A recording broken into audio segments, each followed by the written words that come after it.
Learn how to build a better sign and print shop from a few crusty sign guys who've made more mistakes than they care to admit.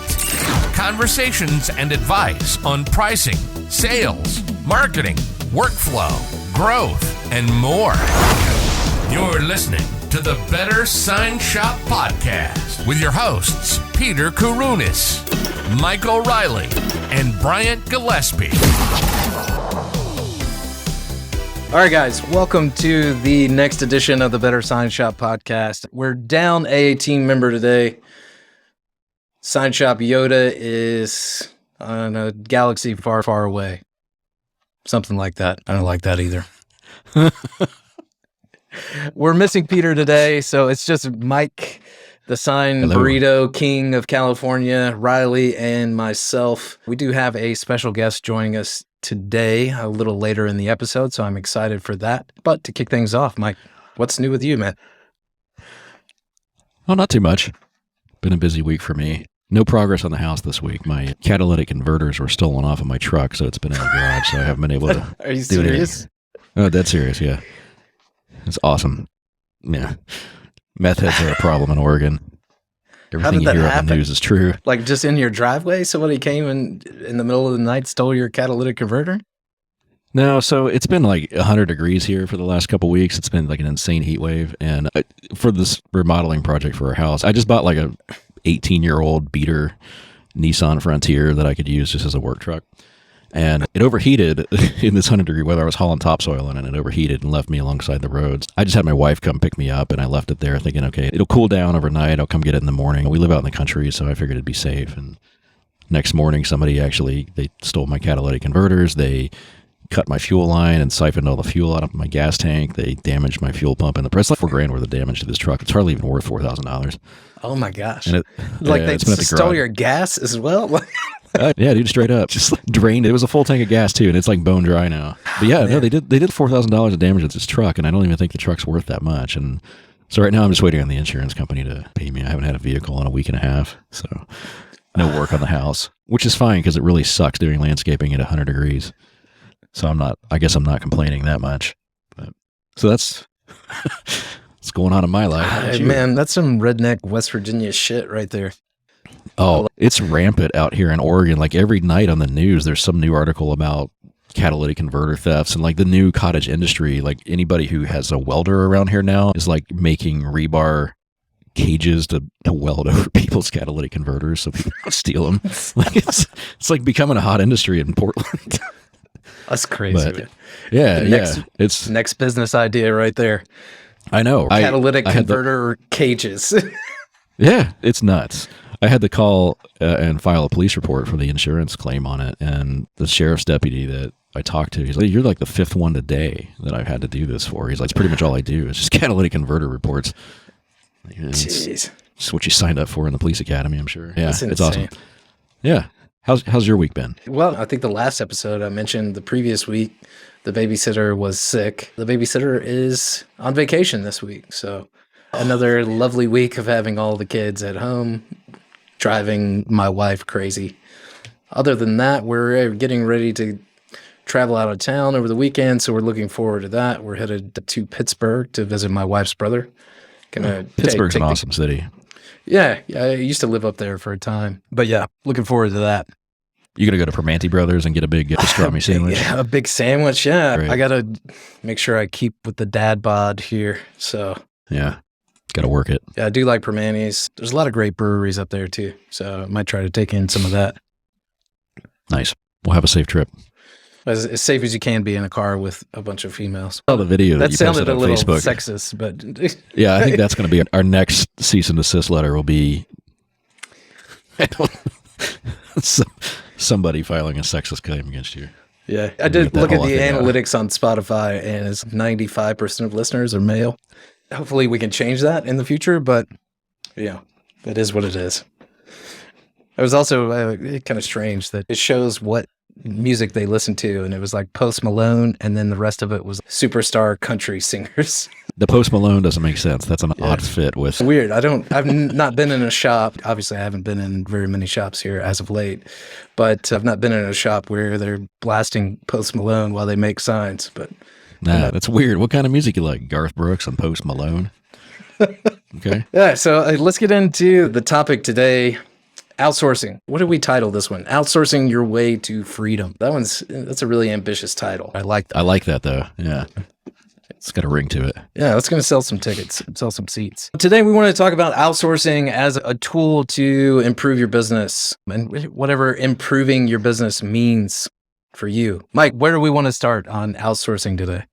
I love outsourcing. I think that it is the easiest way to grow your business with the least amount of resistance and money out of pocket. It's a great way for any small shop to greatly expand their product offering without having to take on a huge amount of overhead or new employees or new skill sets that you just don't have or that aren't in your wheelhouse.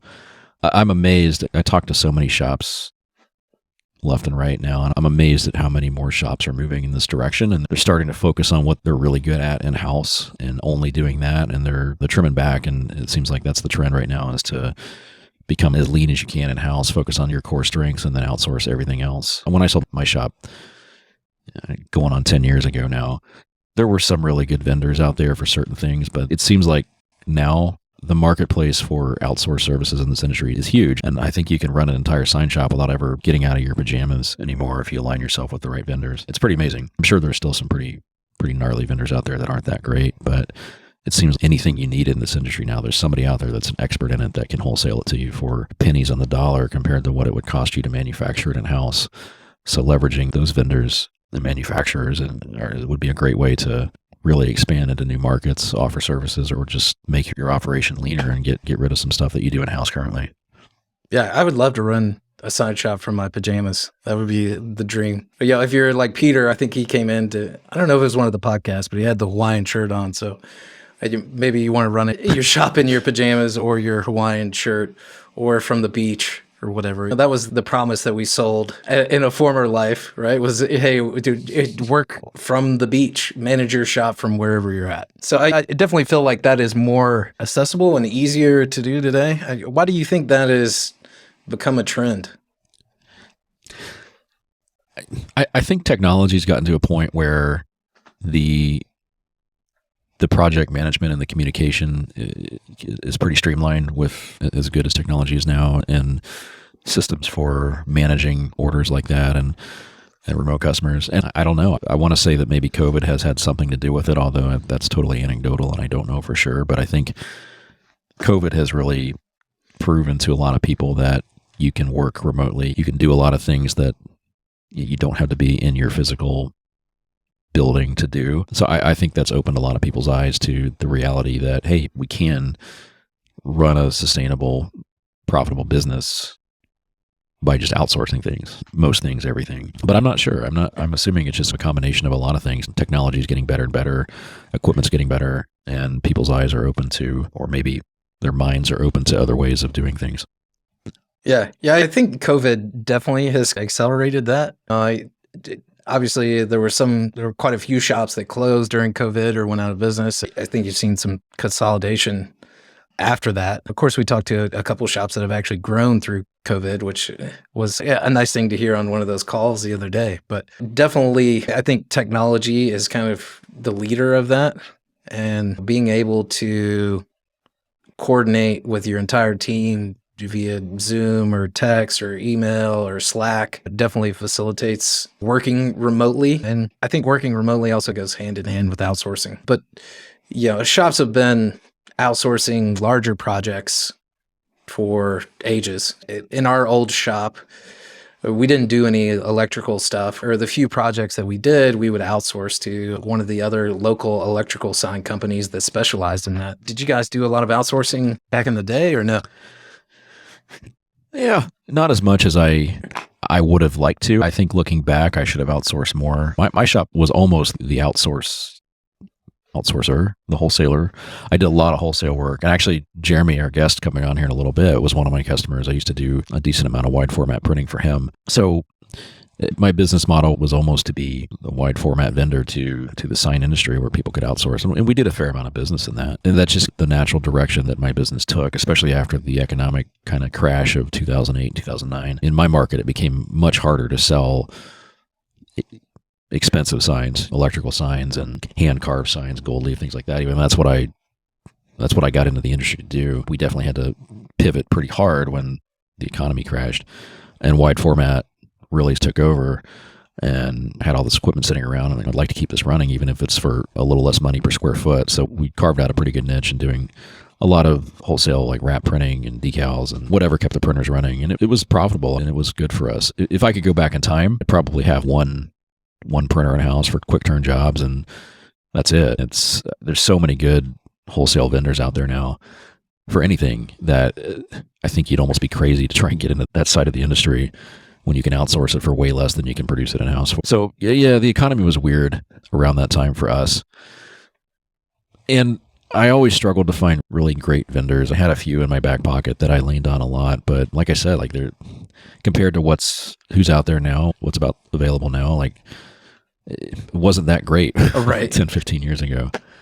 Yeah. Or I would have outsourced more. I think I could have built a pretty solid business with, like I said, in my pajamas without any employees or equipment at all if there were the vendors that are available today. Yeah, that's an interesting point. Like most of the industry is probably smaller shops. Obviously, we've got like quite a big mixture of different shops within our mastermind group and the Facebook group that we run. But most of the shops that are probably listening to this are probably smaller. Maybe they're solo guys or they've got 3, 4, 5, 6, 10 people. What would you recommend for them moving forward? Speaking from past experience, I think you guys took this path as well. In the old shop, we would just buy a piece of equipment. If we wanted to start offering flatbed printing, we would go out and buy the flatbed printer. And some of that was tax driven. At the end of the year, you had a profit that you could either spend or pay a lot of taxes on it. So it was kind of, hey, let's continue to fuel the business here. But some of those purchases, we didn't really have the business to justify a $100,000 printer at the time. We made it work, but definitely wasn't a great decision at the time, looking back.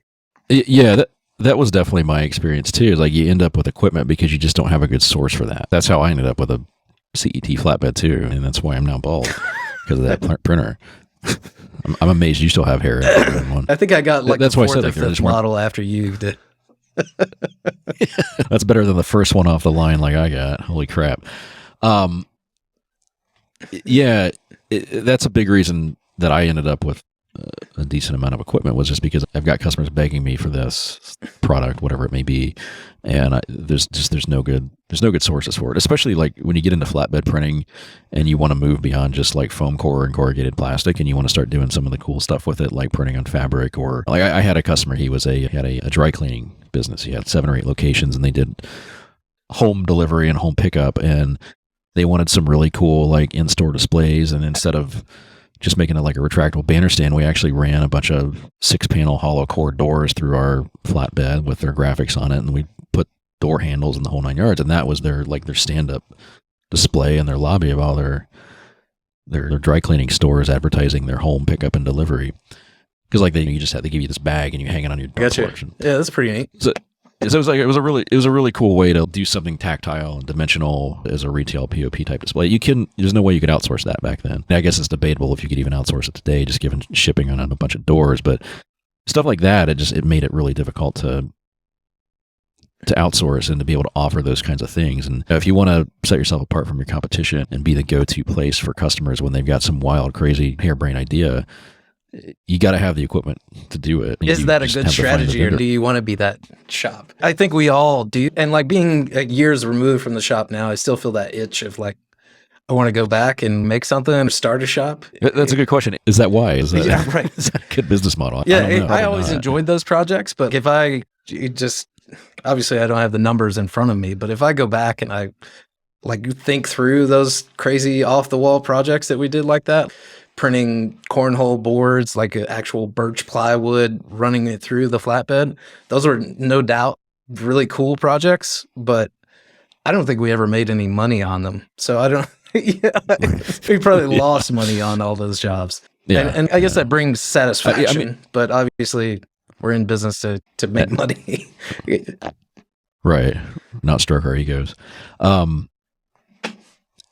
it's a tough call if that equipment is critical to the operation or if it's just something that you want to have to be able to use it when the need arises. I would say you're probably on the right path, that just buying it because you want it, because you think you need it, because you think you're going to get these cool orders is definitely not the approach to take, even though we've all done that. And again, for me, 10, 15 years ago, I probably wouldn't have gone down that path if there were better vendors that I could align myself with. But it's easy to fall into the trap of thinking, okay, I'm paying somebody, like I'm paying like Signs 365, I don't know, 80 cents a square foot for corrugated plastic yard signs or whatever they charge you per square foot. I don't even know what it is anymore. Oh man, if I had a flatbed printer, it's cheap. It's dirt cheap, right? But it's easy to say if I had a flatbed printer, I could do that for 20 cents a square foot. Like it's 3 times cheaper. That's so much more profit margin. But really, the difference between 20 cents a square and 80 cents is not that much. It's not going to make it or break it. And that flatbed's going to cost you a fortune in overhead to keep there, to save that little bit of money. So I think most shops, if they were to sit down and do the math of what it would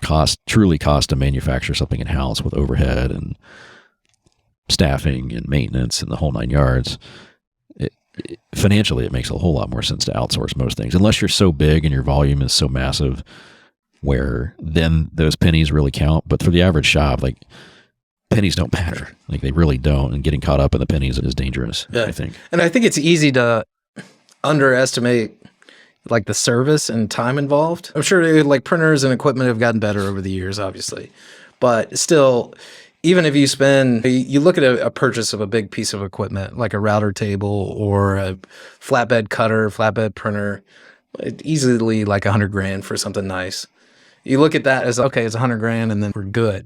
What you don't see is the maintenance costs, the time that you're going to spend on servicing that piece of equipment when it goes down, the headaches. So I think we're telling a long-winded story to say, if you're out there now and you're looking at, hey, should I buy a router or should I buy a brand new flatbed printer? The first question you have to answer is going to be, do I have the volume now to make all the payments on that? And make sure I'm covering not just the loan payments, but also the ongoing expenses associated with that. And does that make sense financially? Yeah. The maintenance thing is definitely something that I think a lot of people fail to take into consideration. I'll use my CET flatbed as an example. Things you don't really think about a lot, but if you get one head strike on that and you damage a head, like it's not a $400 Epson print head that you see in like a Mamaki or something. And mine had 8 Spectra heads at $2,500 a pop, and if you scratch the nozzle plate on 2 of those, not only are you down for a week, you're also out quite a bit of money to replace those. That's stuff that you just factor in. You just don't really, you can't really, it's hard to factor that stuff in because it's such an unknown, but that's why I say you really need to have the volume to justify those. And it's not like a machine that you just buy and put in place and then you forget about, especially when you're moving up into larger equipment like that.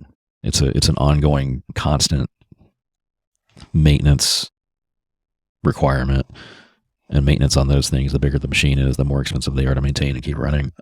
Absolutely. So the advice here is outsource all your stuff. Hey, whatever piece of equipment that you're trying to buy, find a vendor for that. Keep them as busy as possible until you have the work to justify that printer, that router. Don't buy it just because you want it, or it's the end of the year and your accountant says, hey, we need to spend money to save on taxes. And I think there's like a keeping up with the Joneses kind of thing in the industry as well, where, oh man, like the sign shop down the street, they just bought a new flatbed. So like, I'm not going to be competitive with them unless I also have a flatbed as well. It's easy to fall into that trap too, where you've got to keep up with your competition, or you feel like you're going to lose customers to them because they've got all the fancy toys and equipment, and that's not how it really works. And you shouldn't ever buy a piece of equipment because your competitor did. You know, or just because you want the toys. Yeah, like I mentioned, that was a big thing for us. Was like, oh yeah, we could do that. We could do that. Yeah, of course. We got that in house. Right. We could do that.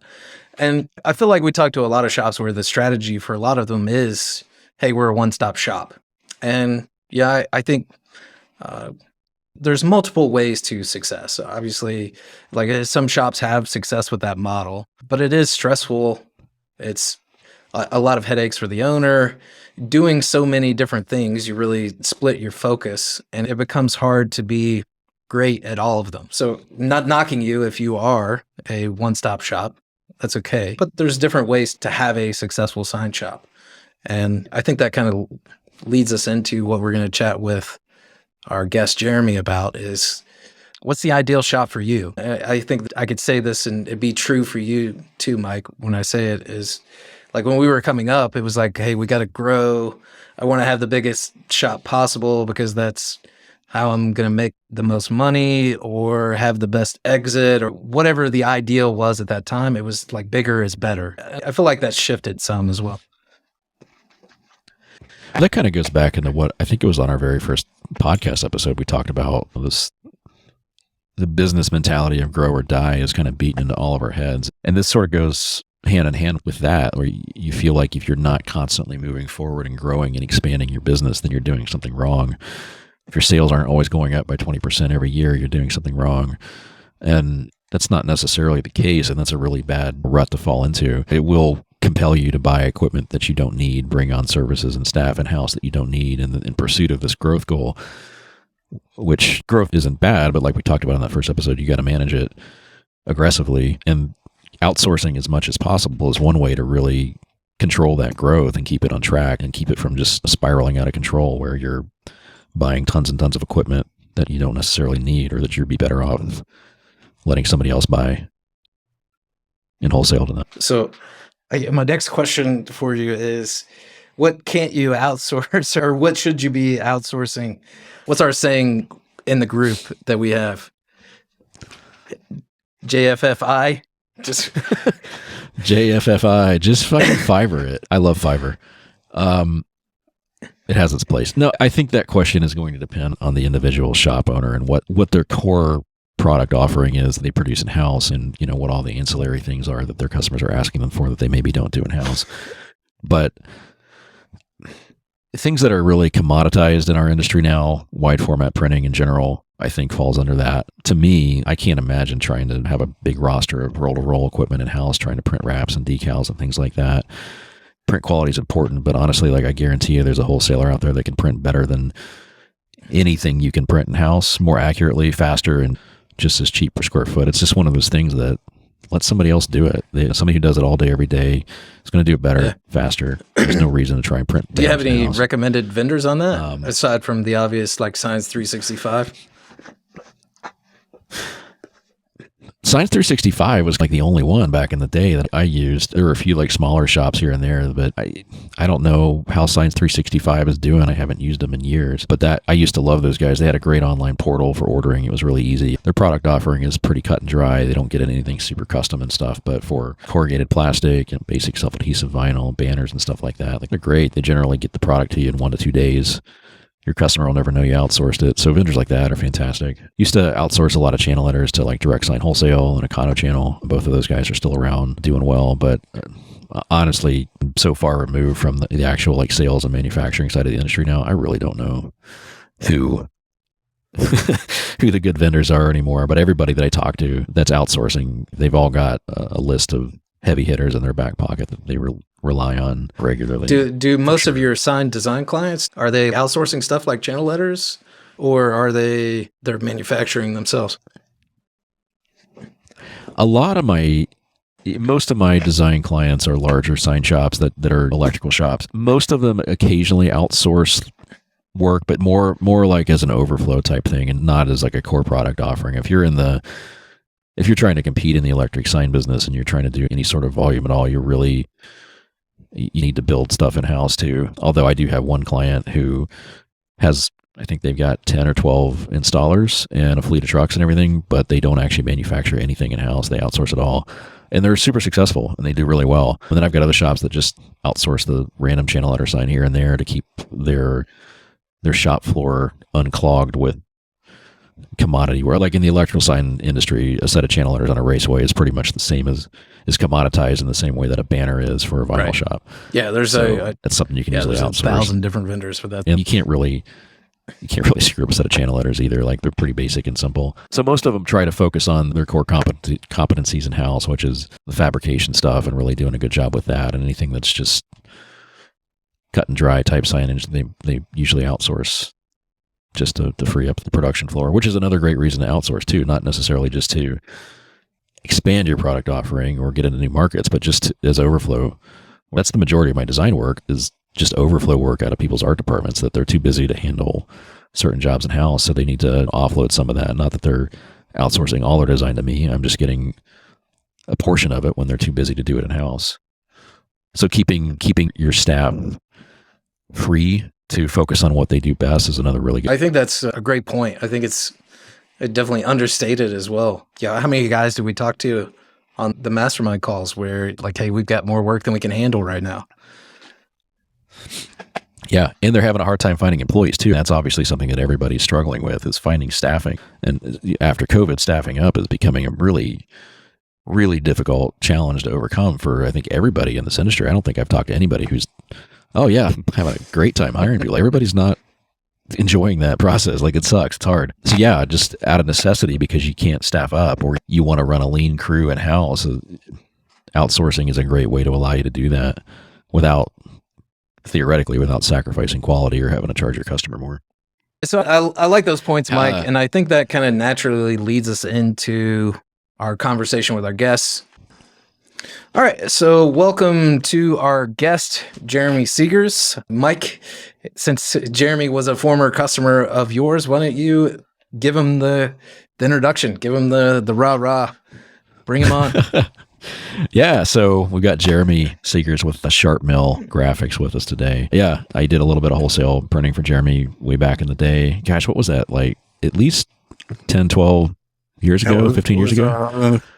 Well, actually, I got into business. It was 2002, so maybe 2003. It's been a while. Yeah. It's been a while. Well, that was he was a Signs 101 customer. I think is where he found me on there. The original social networking of the signage industry. Signs101.com. Yeah. I was actually just on there the other day, and it's pretty dead now. It's not as active as it used to be, but still some of the old school guys are still there. I bet you Gino's still there. You know? He's pretty much the only person that's still there, it seems like. But yeah. So I met Jeremy years ago, just doing some wholesale like wrap printing and decals and things like that for him. Stayed in touch over the years. Jeremy has since kind of had a pretty monumental shift in the way he operates. He's gotten rid of his actual brick and mortar shop and his staff, and now he's a one-man operation and he outsources everything, which is why we wanted to have him on the podcast episode today. So welcome, Jeremy. We're glad you are here. Yes, hey, I'm glad to be here, guys. Glad to be here. Yeah. So I guess like if you would kind of just paint a quick picture for our listeners of sort of, you know, your original entry into the industry, what you did, and then, you know, how that's evolved and what led you to your decision to, you know, get rid of everybody and everything and sell the farm and just do what you're doing now. Yeah. Well, I got in the business, like I said, like 2000, 2003. I actually started working for a family company, family sign shop right out of high school, and started days before digital printing. I was running an automatic screen printing press. We were screen printing big campaign signs, 4 foot by 8 foot, and nowadays all that stuff's all digital. And I love doing that sort of stuff. And it was just, even back to high school, all my elective classes, all art classes, it was all drawing, ceramics, and all that fun stuff. But in high school, to do that sort of art and bring that, how do you make money doing that sort of art? Like just drawing. I mean, I really didn't see sort of future in it. But then when I got to working at this sign shop, it's like, wow, I mean, like this is commercial art. People, they need this stuff. And it just opened my eyes to another world of art. It was commercial art. And so I worked there for a while, and probably about 6 months or so. And I'd come home from work every day and tell my parents, oh, I made this and we did this. Oh, we made it for this company. I made contracts with Coca-Cola, Pepsi. And so it's fun. And after about 6 months, one of their kids graduated from college, came back to work for the family business. And they're like, well, Jeremy, we don't need you anymore. I'm like, oh man, like what? Oh, I was so bummed. And but I said, I loved everything about it. It was like my art background and the business side of things. And so yeah, one day the internet was just kind of starting to come around at that point. So I just happened to, I think it might have been AOL, like dial-up or something. So went on the internet and was just doing a little bit of research and came across an open house, a Grimco, which was small Grimco at the time. They were having an open house. So me and my dad, one Saturday, we go to an open house at Grimco here in Chicago. And the big players are there, the big suppliers, the big manufacturers, and end up coming home with a little plotter of software had a couple rolls of vinyl. I just started teaching myself. I started playing around with it and got into it as a little hobby. And I started going to college and went to college for computers and networking. And then, so yeah, it's this little hobby, just go to college classes during the day, come home, do my homework, go work, start to learn more about Sign Lab and making a few things here and there. And next thing you know, my grandfather, my mom's dad, he owned a wrecking and excavating business. So he had big Caterpillar tractors and John Deere equipment. And it's like, Jeremy, hey, or you're getting in the sign making business. Think you'd be interested in lettering some of my tractors with our company name? Like, sure, Grandpa, I'll give it a shot. And so I start lettering his tractors, and then other people, hey, Jeremy, can you do this? And one thing, I'm got a little side business. I'm making a car payment. I'm paying car insurance while I'm going to college full time. This is great. Yeah. And just kind of goes from there. And then I'm actually disabled. I have muscular dystrophy. So I get around a mobility scooter and a power wheelchair. And so at the time, the goal was I was going to school for computers because it's like, all right, I'm not going to be able to have a real physical job. I'm not going to be able to pick up a lot of heavy stuff. I'm not going to be able to really do a physical type job. So that's why I went to college for computers. So the end game was, I'm going to get done with college, get my degree, go get a job as a network administrator or something like that for a company, and then have my side business at the same time. Perfect world. Everything was great. So now by the time I get done with college, I'm getting around on a mobility scooter full time and start going on interviews for my job. And every interview I would go into, every person I interviewed with, every HR person, they'd see me on my scooter. They'd stick their nose up at me. They did not want anything to do with me because I was disabled. They just were discriminating against me. They didn't care if I was the smartest guy in the room or smartest guy in the building. All they saw was my disability.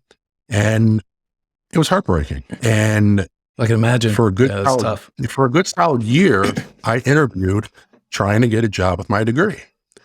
Interview after interview, I roll in, same result, same thing. Everybody just stick their nose up, and all they thought was, you're going to be taken off of work all the time. You're going to be on medication. You're going to be a liability.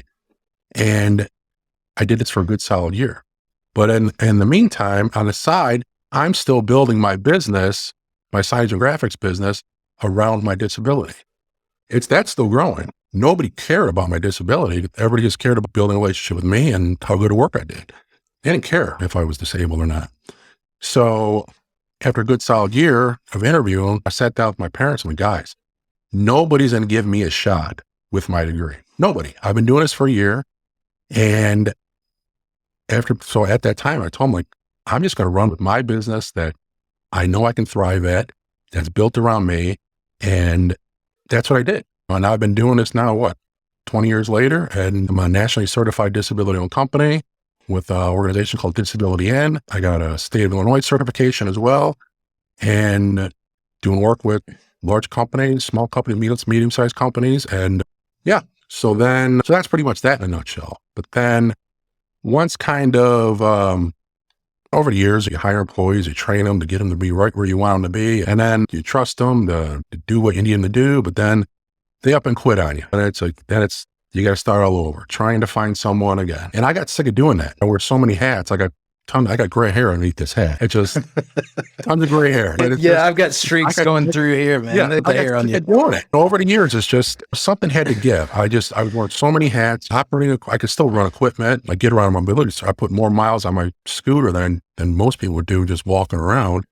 And I would get to a point where I was wearing way too many hats. And then I'd be going out to supervise installs because the guys I'd have working for me if something wasn't, maybe it's just me being a perfectionist where I needed to go on the big installs because at the end of the day, owning the company, the buck stops with me. Sure. If something happens at an install or something's crooked or something's messed up, it's coming back to me. Customers saying, Jeremy, hey, this is messed up. Not only do I have to pay out of my own pocket to remake it, I also have to pay out of my pocket to reinstall it, pay out of my pocket to have the same guys go back and install it. And what if they mess it up again? So it got to be too much. I'd be out on installs and my phone's blowing up because people need quotes. I need other stuff going on that I needed to be back in my office to manage. Sure. And so I did it for years. And then COVID hit and the whole world slowed down. It was still busy, not with the same sort of work, but with other work, all the social distancing signage, the decals and all that sort of stuff. But all the other stuff just kind of slowed down. And it gave me a lot of time to sit back and think about it. You sit there and you watch the news, you watch everything. And it's like, if this is ever going to be over, or when this is going to be over, what do I want to be doing for the next 10, 20 years, 30 years, whatever? It actually gave me time to sit back and reflect on the last 20 years of my life and what I want to be doing for the next 20, 30 years of my life. Can I continue doing it this way? Do I want to keep wearing all these hats? I don't have a big shop. I never had a big shop. I always have built relationships with What did you guys, if I cut in on you, what did you guys look like prior to COVID? Like how many employees did you have? Like, what was the kind of general feel for this? I had 3 employees. I mean, it was nothing big, but I wore so many hats, or I did so much.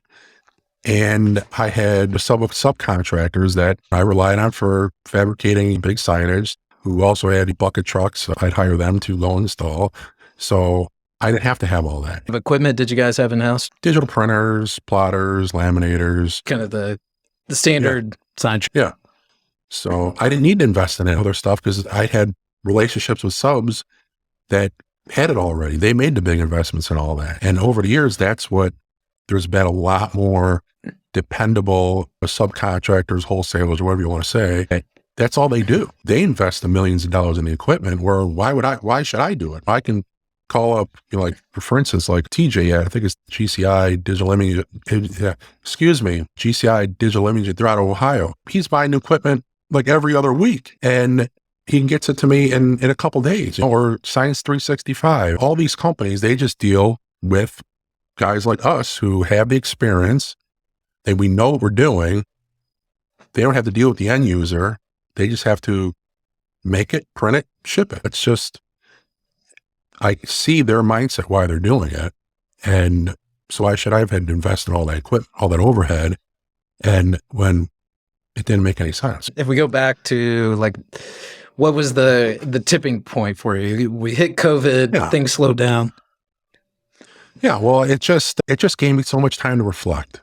A year or two, however long it was, it's COVID's a blur now. It's like a blip where it's just like a bad dream or just a fog. But I kind of decided, like, all right, do I want to keep doing this or change everything up? So I kind of just decided, as soon as I decided I wanted to change things up, I really kind of came up with a plan. Like, all right, well, how am I going to do this? Who am I going to basically build relationships with? And what relationships do I have in place already? And turns out I had a lot of relationships in place already. It's just, I didn't need all the employees. I didn't have that many already, but still had workman's comp, which I didn't need anymore. Got rid of the workman's comp. Didn't need all the equipment, sold all my equipment. And I basically just work out of office now. As long as I got internet connection, my email contacts, basically what I'm doing now. It's just going about a different way. It's going good. Because then it came time too, like, all right, in 20, 30 years, being here in the Chicagoland area, I hate winter. I absolutely hate winter. I want to go somewhere warm. Yeah, I'd love to go to Florida or go to Tennessee or something. But the way my business was set up, having equipment, helmet, all this stuff, I'd be stuck here. I don't want to be stuck here. I want to have the option. So whether it's 5, 10, 15, 20 years, hey, maybe me and my entire family, my sister, my brother-in-law, my niece, maybe we'll decide to move somewhere. At where I was, I couldn't do that. So right now, I can do that. All I need is a computer and internet connection where I can basically run my business anywhere in the country, in the world if I wanted to. I'm not leaving the country, but, not saying that I'm even going to move at all. But the option to do it is there now that I never had or even thought about 3-4 years ago before COVID. So it just opened up my mind. It just gave me that time to think that I've never had that time to think about before, ever. How has this move to getting rid of your staff and your equipment, how has it affected your sales and your bottom line? Have you lost any customers, or have any customers lost faith in you, I guess, because you're not manufacturing anything in-house? Or has it really changed your bottom line much at all? No, at the end of the day, I'm actually kind of making more money because I'm not buying materials. I'm not buying consumables. I'm not pulling my hair out looking for stock of materials because all this supply chain issues and all that. I don't have to worry about that anymore. I don't have to call Grimco or any of these other companies. Hey, can I get a roller IJ 180? Can I get this? Oh no, we're out of stock. I don't have to worry about that anymore. My suppliers and subcontractors worry about that now. So it's just, I don't have to worry about that anymore. How did it affect your bottom line sales? Did your sales go up, down? Did they stay the same? No, they're going down a little bit, but they're starting to come back up. And some of the clients that I'm kind of picky now who I like to work with. It's just, I have industries and clientele that I enjoy working with more so than others. So I try to market towards that sort of persona that I'm interested in building relationships with, and companies or people who aren't interested in the relationship, then I'm not interested in working with you. I'm in it for the relationships at the end of the day. I like seeing how my clients are doing, how their family's doing, how's their business doing. And then I feel they like to hear the same thing about me. Call up on the phone or do a video call or whatever and shoot the shit for a little while. And because the end of the day, business is built on relationships. That's your wild card when it comes down. If somebody's nitpicking about price, someone's going to pick, hey, I got a relationship with Jeremy. Jeremy's a great guy. I'd rather send him to work than some Joe Schmo that has a couple bucks cheaper, who's never going to talk to. When you pulled the trigger to make this pretty drastic change in the way you operate your business, did you make any sort of announcement to your customer base, like, hey, we're going to fundamentally change the way we operate? Or did you just keep going on as business as usual with them? And did they know? No, I didn't tell anybody until like a project with them came up. I didn't make like an email announcement. Hey, I'm doing all this, changing things up. I just went on as business as usual, and they really didn't care. It's just because they were in the relationship with me. And as long as I was able to take care of them and I had all my ducks in a row or whatever I was going to do to make sure whatever they needed got to them when they needed it and they got what they needed, they're fine with that. It doesn't matter to them really who actually made it. I'm still, again, the buck still stops at me. If I'm going to have someone else do it, I'm going to make sure they're just as good as what I was able to knock out for them. Yeah. You're still using the same materials, that the quality is always going to be there. It's just, I'm physically not making it anymore. They didn't really care. Yeah. Do you ever run across situations where that does factor into a customer's decision making as a manufacturer? No, because I used to get that a lot, where like there were certain bids that I just couldn't win if we weren't going to manufacture 100% of the the project in house. Yeah. I haven't come across a lot of them, but you're submitting a bid for a larger company. They want to know they basically want to know all the pipe for everything down to the size of your underwear. And it's just, it's like, come on, you really need to know all this? You're going to get, but I can get it from their point of view. I think that's a tricky one to overcome. I feel like, because I know a lot of customers, larger customers especially, it's not so much about whether you can produce the product and meet the deadline. It's more about, do you have the capability to back it up when when the shit hits the fan and this project goes sideways?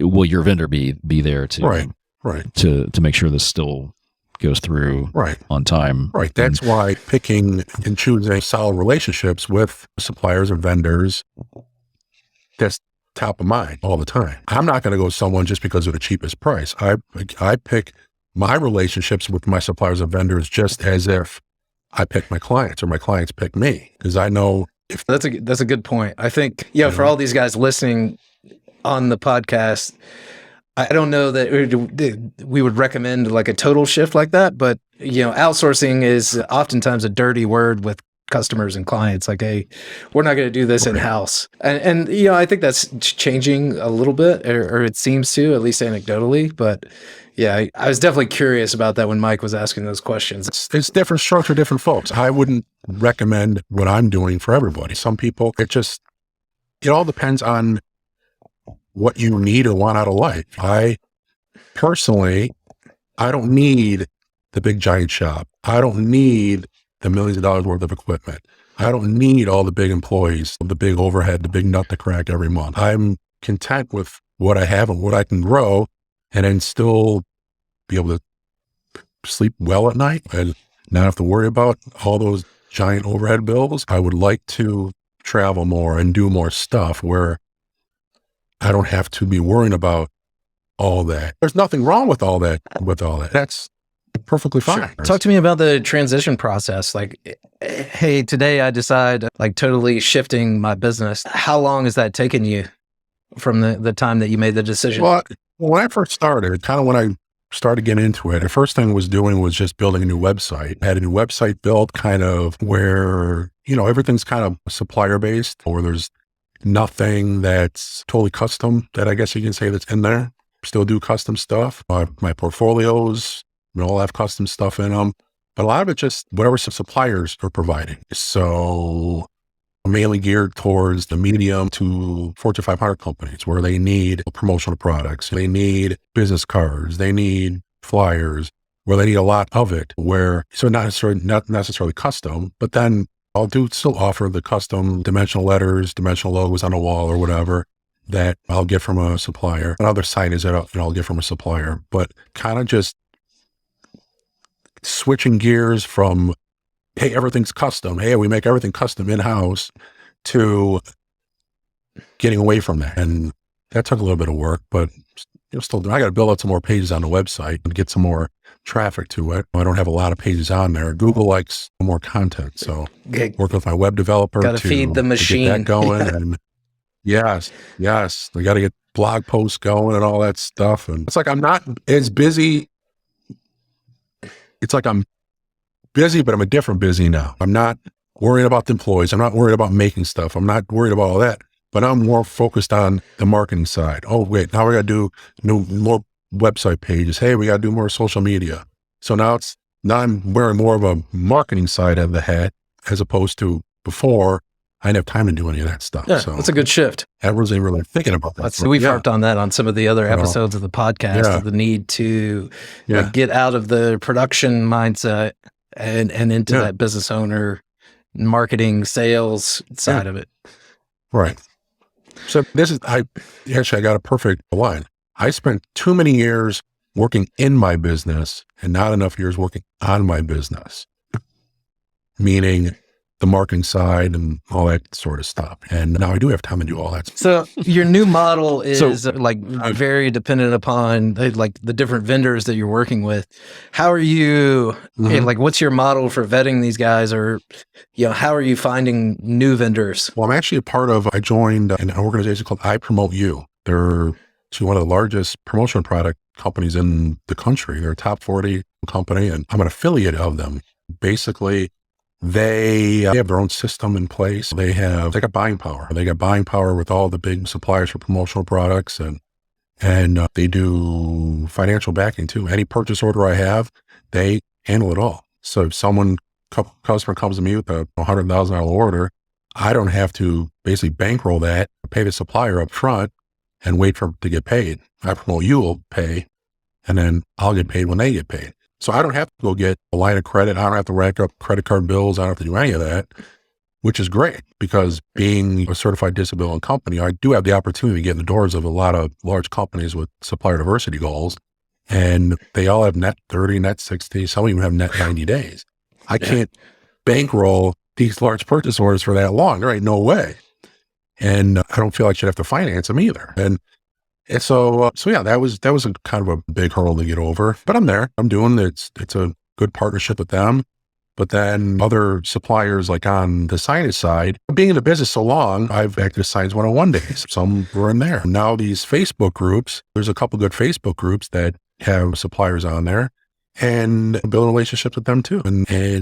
So it's just it's just the tricks of the trade. You've been in it for so long, you kind of know. You learn over the years, and it's experience. For someone starting out in the game now, hey, I want to be in the signage, print, and promotion products business, and I have absolutely no experience. I would not recommend this whatsoever. I think that's important to qualify. Manage a project. This is not financial advice. Yeah, if you're new to the business, you don't have an understanding of signage.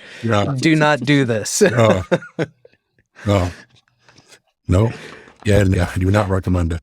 I mean, you have to know a lot about this industry in order to do this sort of thing. And even, I don't recommend it. Go work for another company for a while, or you need years of experience from everything, from design through production, through fulfillment, through installation, through permitting. You need all that experience. That if you don't have it, then you're just going to be hurting yourself. You'll be ending sooner than you get started. So now that you are on the kind of the tail end of this pretty major transition with your business, Jeremy, what would you do differently with now that you have the benefit of 2020 hindsight vision? Would you undertake this process of downsizing and getting rid of your equipment and staff and everything? Would you do anything different in that process, or were you pretty happy with? I'm more happy with it. It's just with me having muscular dystrophy as well. I have some health issues that a lot of people don't have, and so I'm able to still kind of build my own schedule. Hey, if I can't get up at 6 a.m. to go to work, or if I have a doctor's appointment, or if I'm got some aches and pains where I need to take a break at lunchtime and go stretch out on my recliner for a little while, I can do that. When I had all that other stuff going on, I wasn't able to do that. And I'm getting older too. It's just the older you get, everybody's got more aches and pains. But mine are a little different. Yeah. Mine are a little bit different than everybody else's, but so I'm kind of adapting. My disability kind of progresses as the years go on. So I'm adapting my actual life to my disability, and I've been now adapting my business life to my disability, and it's going well. Taking on back to when I first got this idea, the ultimate goal was to, hey, I'm going to get in the door of these huge corporations, and that was kind of my big goal. Is actually kind of my main focus to do those huge companies. But it's just I'm learning this 2022. It's a lot tougher than I thought. These huge companies, they have many departments. Layers and layers. Many departments. A challenge to navigate for you then. Yeah. It's time consuming, where it's like, can't we just get an order going here? And then it kind of sounds like one of the conversations we were having between Mike and Peter and I about customers versus accounts. It seems like you've made the shift. As a smaller sign shop, a lot of the customers that you're serving are smaller businesses too. And that makes it easy to do business with them. There's only one decision maker. But obviously, it's not a large corporation that's just going to continually feed you business over and over. Right. So. Right. Yeah. So, but on the flip side, it's like, dealing with all these different groups are a pain in the butt. But ideally, once my foot's in the door, I'm in with one group. And then the ultimate goal is, hey, well, that group then refers me to another group, and then that group refers me to another group. And actually, I'm doing work with all these different groups in the same company. And they all got their own budgets for purchasing whoever they need. So that's the goal. And that's what I'm working on, but I'm not focusing solely on working with the large corporations anymore, because their buying isn't as consistent as I need it to be. Hey, Jeremy, were you ever thinking about doing a project in the third quarter of 2023? It's like, well, what about now? It's like, come on, Yeah, I think that's a challenge for everybody out there. Yeah, bills got to get paid. So it's like, I still got to focus on the small, the medium, even large size companies that still have somewhat of a easier purchasing program, I guess you can say, where you're dealing with only a few people and they need stuff throughout the year, every year, and it's easy. And those are the ones that keep the bills paid and keep the cash flow going. And then working with the huge companies, that's I guess that's just like an extra perk now, where it's like, still going to focus on it. I'm just not going to spend as much time focusing on it. Well, it sounds like you got a plan for moving forward. What are you most excited about with this new model versus your previous model of, hey, I've got overhead, I've got all this stuff?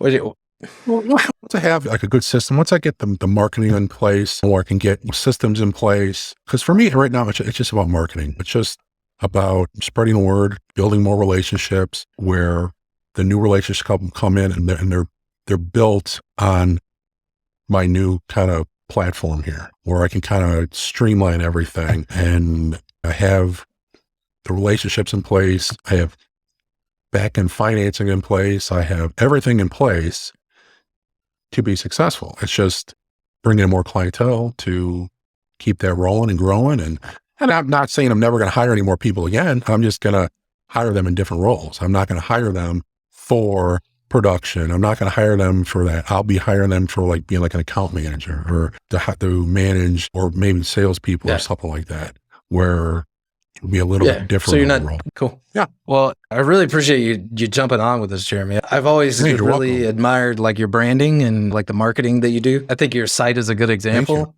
of what shops in the industry should be targeting.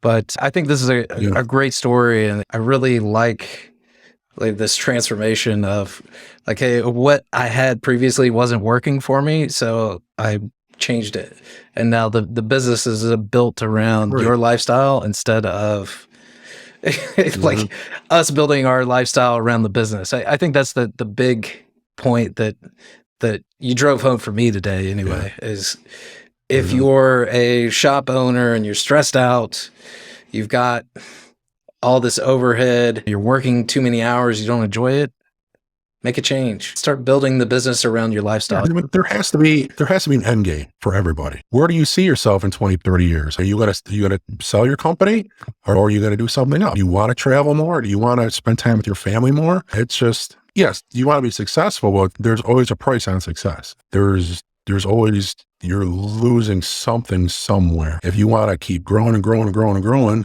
your family's suffering, you're losing friendships, you're not spending as much time with your friends either. I love doing it. I love my buddies calling me up on a Tuesday. Hey, Jeremy, hey, you want a few beers tonight? Sure, I can do that on a Tuesday. It's like, because I don't have to worry about being at a shop first thing in the morning. I have to worry about, but it's my personal choice where my mindset is, where I still want to be successful, still want to do all sorts of stuff. It's just doing it in a different way. So for anybody who might be interested in checking out the website or learning more or getting in touch with you, how can they contact you? Yeah, well, you can visit sharpmill.com, SHARPMILL.com, or you can email me at Jeremy, JEREMY @sharpmill.com, or check me out on LinkedIn, or I'm on all these Facebook groups for signage and graphics too. Well, yeah, thanks again for coming on, man. Really appreciate it. And great. You're welcome. Looking forward to seeing where you go with this thing. Okay. Awesome, man. All right. Take care, guys. Thank you. Bye. All right. Bye. So closing this one out, guys, I really enjoyed this episode. I think Jeremy's got a great story. So let's get into rapid fire takeaways. Peter, he's not here. So Mike, what's your takeaway on today? I like that he ended on a work-life balance note, which I feel like every one of these conversations we have goes back to people seeking out better work-life balance, which I'm happy to see. I hate the grind till you die mentality, and that's been so pervasive, I think, in work culture in general for so long. I'm really happy to see people trying to change their situation and adapt, like you said, their work life to fit their lifestyle versus trying to adapt their lifestyle to fit their work life. So for me, I think the biggest takeaway there was this is a great way to achieve some of that work-life balance and de-stress your life a little bit and achieve some of that personal life outside of work enjoyment and balance. I know for me, it's a huge reason why I do what I do, where I work from home in my pajamas, because that's the lifestyle that I want. I want the freedom to do what I want when I want to do it, and anything that you can do to work towards that goal you're trying to achieve. And remember that no matter what we do, whether we work for somebody else or in a business, that it's only a means to an end so that we have the lifestyle that we want. So it seems like a great avenue to pursue to achieve that. Outsourcing. It's all about lifestyle. No, I agree. I was going to say the same thing. So I don't know that I have a great rapid fire takeaway out of that. Like the Gary V hustle porn stuff. Like you got to be grinding. You got to work the 80 hours a week. Like I've done that, and I still do that sometimes when sometimes I just got to crunch on a project and get it done. But on the whole, it's not sustainable. It's not the way that I want to work. I totally know what you're trying to say. I remember at my shop, like I kept a blanket and pillow, and I can't tell you how many times I slept on the floor under my desk. not necessarily because I had to, but because I felt like that was a badge of honor. Like, I'm an entrepreneur and I don't leave my office ever. Look how hard I work. And it's such an unhealthy mentality to maintain. And you'll hit a wall and flame out spectacularly if you do that too long. Yeah, you're right. The whole hustle and grind mentality that's been viral. I don't know what the right word for it is, but there's more to life than working. And I think a lot of people lose sight of the fact that they start a business and become entrepreneurs because they're trying to achieve a better lifestyle, but then they don't. Then they work themselves to death. And that's completely counterintuitive and works against the whole goal that you set out for, even if that goal is only subconscious and you don't even realize that's why you went into business. That's why everybody goes into business. There's no other reason to go into business than to control your own destiny. You want a better environment. That's exactly what I was trying to say. I just couldn't say it. Yeah. How many cups of coffee have you had today? I don't know, like 6.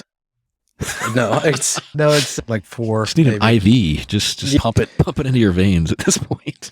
So if you would like to be a guest on the show, definitely shoot us an email at hey@bettersignshop.com, or if you just have questions or topic suggestions, shoot us an email. We'll probably email you back. We're good like that. We are. All right, Mike. Hopefully next week we'll have Peter back from the galaxy far, far away. So maybe next week we'll have a new nickname for you. Every week my identity is different. It's hard to keep up with myself here. That sounds stressful. That's why you have no hair left. We can't come up with a new name. All right, guys. Thanks. See ya. Goodbye, everybody. If you liked this episode, make sure you hit subscribe to get all the latest episodes, and check out our website, bettersignshop.com. Get free resources and helpful tools on growing your shop. Thanks for listening.